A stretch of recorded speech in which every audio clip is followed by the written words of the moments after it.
think so. All right, we're definitely cutting that out. No, I'm cutting that out. Okay. All right. Today's topic is writer's block. So we forget to say welcome to Fantastic Books and How to Write Them. Well, I guess we can do that. Welcome to Fantastic Books and How to Write Them. Today's topic is writer's block. So Jen, why don't you get us started? Oh, you just got to put me on the spot just like that. Okay. I figure you are the elder in the writer's block. Well, I mean, the elder, the expert. You have more writing experience than me, so I figured I'd let you have a first go at it. Okay. Well, I often say, and as I said in my intro, that writing is just putting one word ahead of the other. Yeah. I'm referencing the runner's aphorism. It's just putting one foot in front of the other. And just like runners often hit a wall, that's what they call it, hitting the wall, when you feel almost paralyzed, like you just can't take another step. And it takes a great deal of serenity and discipline and willpower to punch through that wall. Writers hit the wall too, and we call that writer's block. Mm-hmm. So there are a variety of strategies that writers recommend. Some things work better for some writers and some things work better for other writers. One thing you hear a lot is take a walk. That's something almost every writer says. And it's worth noting that Wordsworth actually considered walking a part of his process of composition. He lived in England's Lake District, and it's believed that he walked on average about 3 miles a day. And it was during these walks around the Lake District that he composed his poems. So what about for people who live in an area where it's not all that scenic and not really an inspirational area, and maybe they've just got, some main roads to potentially walk down because that's all that's in the area? Well, I mean, I will say that whether you are walking or doing some other form of physical activity, like using a treadmill or an elliptical, or even just doing some yoga on your own floor, or preferably with a mat under you. Preferably. Disclaimer, don't just do it on the hardwood floor. I've done that. I've done that too. It's not very comfortable. But yeah, I mean, it does have cognitive benefits. We do know that increasing oxygenation to the brain is beneficial and can promote creativity. But I don't want to obviously exclude people who may not be able to engage in aerobic activity for, health reasons or disability. So we definitely have to come up with non-physical approaches to writer's block too. So what do you personally use when you're experiencing writer's block? What are your go-tos, I guess I would call them? So I've thrown basically everything at writer's block at one time or another. One thing I find very useful as a type A perfectionist, as a pathological Hermione, is I try to write without bias, and I believe it was, I don't know if it was Neil Gaiman or Stephen King who recommended it, probably both. They're both quite prolific. But I've heard it recommended that you should just write crap. Okay. Just whatever comes to mind, just even if it's total BS or it absolutely sucks, just write it down anyway. Yeah, just say the serenity prayer, right? Because a little bit of it will be revisable and most of it will be unsalvageable, and you will need to accept that and you will need to know the difference. So just resign yourself to writing unusable crap.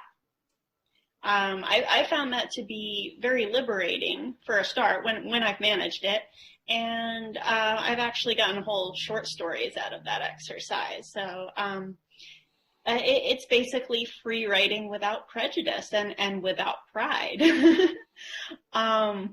Yeah, I think that's something that I struggled with a lot as a writer is, this acceptance that not everything you write is actually going to turn into something usable. Not every story idea that you start using is actually going to be a story that you pursue. And I've got so much scrapped stuff at this point.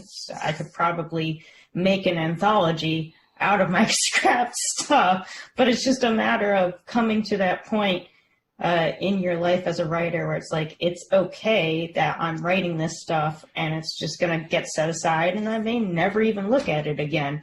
I think that's a very important part of maturing as a writer, getting to that point of acceptance and getting comfortable with this idea that, yep, I'm just going to write for like 15, 30 minutes and it's probably going to be absolute trash and, it'll get tucked away in a Google Doc or in a notebook that never gets opened again. But it's just that action of writing, the practice, just, exercising those muscles, so to speak, that's so important.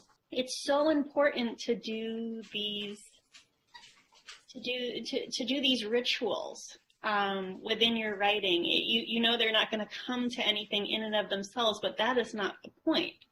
When you train as an athlete, you're not winning anything in the moment. You're not going to come away from exercising with a trophy, but the only way you're going to win that match, that eventual match, is to train. Right. And go through this labor-intensive, oftentimes tedious process in order to get to the level where you are actually game ready. That's. Oh, sorry. Go ahead. Cut you off there. So that's a really good mindset to get yourself in, to help propel you past this wall of writer's block. But what about the more intricate strategy? So you've got the right mindset. Mm-hmm. Now what helps propel you forward in terms of like inspiration? In terms of actually creating content, so you do have an idea. You're not behind the wall anymore. You have an idea. You have at least a vague notion of where you're going. Sometimes it starts very vague. Listening to music can be really helpful. I know that that's something that's recommended a lot, and it's something I do a lot because it can help you think cinematically. Oftentimes, a scene in speculative fiction needs to be articulately choreographed. If you're doing a battle scene, for example, it's very helpful to listen to music that you feel aligns with the tenor of the scene. That way you can better visualize it. The more specifically you're able to visualize it, the greater the detail, the more comprehensively you can communicate it to your reader so that they don't get lost in what has the potential to be a very complicated scene. And if it's too simple, if it's too stripped down, then it's not really going to resonate.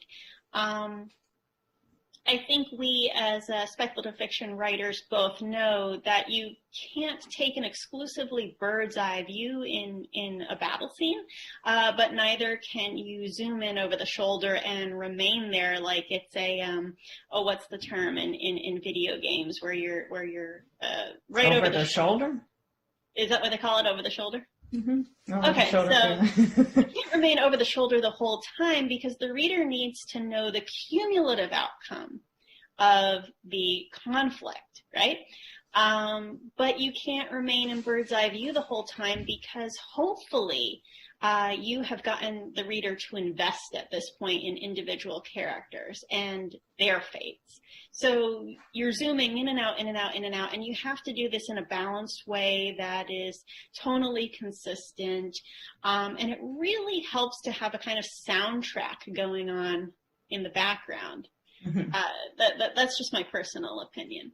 Yeah, I agree. And actually, music is probably my number one go-to when it comes to writer's block. I actually find it very difficult to write either in silence or just with noise in the background that like kind of flows against what I'm writing. So if I'm writing, say, like a scary scene, and I've got like happy noise in the background, like laughter or happy music or something, I just no, it's a total buzzkill, and I like can't stay in the groove. So oftentimes when I'm writing, I've got a headset on and I've got the music turned up that is in relation to whatever type of scene I'm writing, whether it's scary or it's sad or it's happy, whatever it is, the music has to kind of enhance that emotion in me for me to successfully write that kind of scene. The one I was just going to say that the one genius moment in an otherwise horrible movie, in my opinion, it's Rob Zombie's House of a Thousand Corpses. You heard me complain about it. I've heard you complain about that one. I just haven't watched it myself. That's a real blast from the past. But the one rather well done moment, I think, was it was the scene where some horrific event, I don't know if it was a chase by these cannibals or what it was, but it was set to carnival music. Oh. Yeah, and it was very effective. The rest of it was totally awful in my opinion, but that was very effective. And I was going to say that sometimes it's helpful to contrast. One of the other things you might want to do if you have writer's block is just embark on an experiment like that, like contrasting tones, doing things that feel very counterintuitive. Well, if it's done right, it can be very effective. Like, think about, like, and I know several movies and probably TV shows have done this now, where you see a war scene, a terrible war scene with explosions and people dying and limbs and all that, and it's set to What a Wonderful World. It's like, yeah, I tossed down in Frank Sinatra. Yeah, exactly. I've seen that combination used multiple times because it's very effective. It's just, the song just comes off as so somber when you've got the noises of explosions going on in the background and you see people dying everywhere. And then another kind of extreme example would be, you know, when you've got a horror scene and like a music box starts playing or something, and it's like this very kind of calming and pretty little tinkly sounds, but it like makes your hair stand on end. Sometimes the contrast just completely modifies how you experience that music. So yeah, when it's done well, that can be just as, if not more effective than music that actually flows with what with the tone you're going for sure. And you know what it really speaks to is it speaks to the fairy tale. The fairy tale is probably the most classic example of that juxtaposition of things we typically associate with childhood and with the comforts of childhood, specifically with, you know, the nostalgia of childhood, and then something dark and macabre, so you got the gingerbread house, but then the witch is a cannibal, So, and then they burn her alive. I mean, that's an interesting contrast, to say the least. But I think writer's block, getting back to our core topic, is a great time to just explore something like that. Do something that doesn't come to you intuitively. If it's going to be crap, I mean, let it be creative crap. Yeah. Let it be useful, not in the sense of necessarily ever becoming something you publish Mm-hmm. or incorporate into something you publish, but rather let it be useful in the sense that it teaches you something. Let it be a teachable moment. Right. Right. No, I think that's a very good takeaway on a writer's block. So what do you do specifically? I mean, I know you have had a lot of issues with writing. Oh man, writer's block and me, we go way back. We're old Real buds chums. by now. Yeah. Old chums, yeah. Oxford. So other than music, which I think, like I said, is my number one go-to, another thing that I often do to kind of jumpstart the inspiration is just watching things, whether it be a TV show or a movie or a skit or something. Sometimes just watching things in the genre can kind of get the cogs turning again, so to speak. Because if you've got a general idea of what you want to write, let's just say you want to write a thriller. Mm-hmm. Well, you have a general idea in mind and you know what genre it is. Maybe you got a couple characters in mind already, but you're like, I need to get in that mindset. I just need to think like a villain would think, or like a paranoid person would think, or, you just got to get into that mindset. So sometimes just watching what other people have done or how they have jump-started their own story can help you jumpstart yours. Not that you want to just grab from other people and be like, oh, that's mine now. That's mine now. No, sometimes you just need examples to help you propel your own. So I do find that oftentimes after watching someone else jumpstart their story, it kind of helps me decide, okay, I liked that about it, I didn't like this about it, and kind of helps me formulate my own springboard, if you will. So that's another thing I do.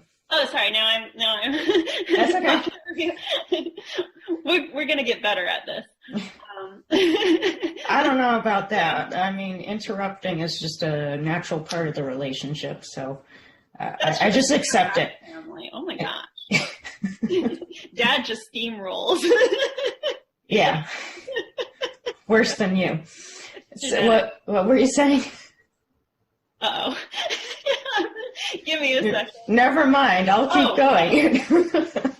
What I was going to say is that while I agree that you certainly don't want to parrot other writers, at the same time, I think we're all just reworking something. Oh, yeah, for sure. There is nothing that's 100% original anymore. I mean, and it goes beyond just, Joseph Campbell's seminal work on the monomyth, Hero with 1,000 Faces. It goes beyond the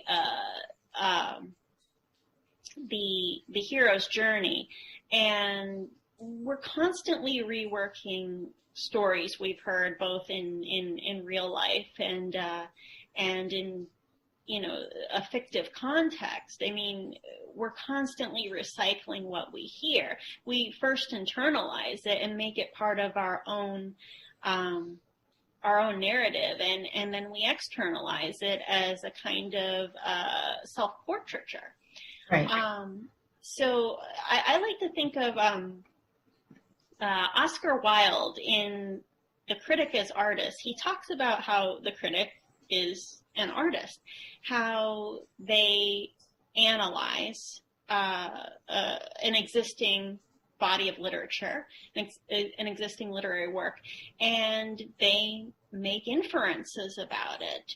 And that is in itself an art form, and that is a contribution to the original text. And I think to an extent we are all doing that. Every time we write, we are consciously or unconsciously taking something that has already been written and we're extrapolating new meaning from it, and we are embellishing it, and we are elaborating on pre-existing concepts.